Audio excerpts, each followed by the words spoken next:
Hello friends, hi. இன்னைக்கு நோம்பு கஞ்சி எப்படி செய்கிறதுன்னு பார்க்கலாம். இந்த உலக்கில் 3/4 உலக்கு பச்சரிசி, 1/4 உலக்கு வறுத்த பாசிப்பருப்பு, 1 டீஸ்பூன் வெந்தயம் எடுத்து ஊற வச்சுருக்கு. நோம்பு கஞ்சி செய்கிறதுக்கு அடுப்பில் ஒரு குக்கர் வச்சு 1 ஸ்பூன் எண்ணெய் ஊற்றிக்கலாம், 1 ஸ்பூன் நெய் ஊற்றிக்கலாம், 1 பிரியாணி இலை, 1 ஏலக்காய், சின்ன துண்டு பட்டை, 2 கிராம்பு, 1 டீஸ்பூன் இஞ்சி பூண்டு பேஸ்ட், பெரிய வெங்காயம் 1 நறுக்குனது, சின்ன வெங்காயம் 15 நறுக்குனது,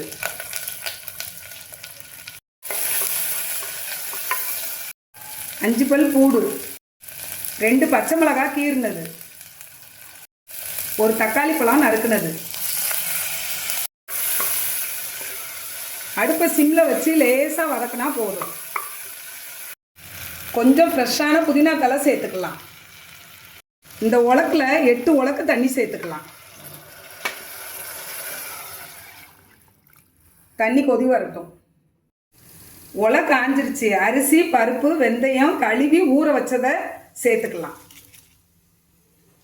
நோம்பு கஞ்சிக்கு தேவையான உப்பு சேர்த்துக்கலாம். கொதி வந்துருச்சு. ஒரு கிளறிட்டு நம்ம குக்கரை மூடிக்கலாம். வெயிட் போட்டுக்கலாம். ஒரு சவுண்ட் வந்துருச்சு. அடுப்பை சிம்மில் வச்சிடலாம்.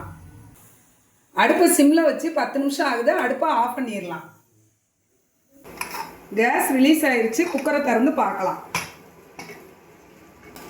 கரண்டியை வச்சு நல்லா மசிச்சு விட்டுக்கலாம். கொஞ்சமாக கரம் மசாலா பவுடர் போட்டுக்கலாம். உப்பு செக் பண்ணிவிட்டு கொஞ்சம் போட்டுக்கலாம். கஞ்சி இன்னும் கொஞ்சம் லிக்விடாக வேணும்னா நம்ம சுடு தண்ணி ஊற்றி அட்ஜஸ்ட் பண்ணிக்கிடணும். பச்சை தண்ணி ஊற்றக்கூடாது. நல்லா கலந்துக்கலாம்.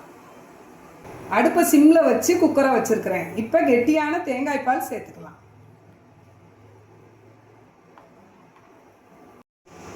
தேங்காய் பூ கொஞ்சம் போட்டுக்கலாம். பொடியாக நறுக்குனா மல்லிச்செடி தூவிக்கலாம். புதினா கொஞ்சம் போட்டுக்கலாம். தேங்காய் பால் ஊற்றி அடுப்பை சிம்மில் வச்சு 5 நிமிஷம் ஆகுது. லேசாக கொதி வந்துருச்சு. அடுப்பை ஆஃப் பண்ணிடலாம். சுவையான நோன்பு கஞ்சி ரெடி.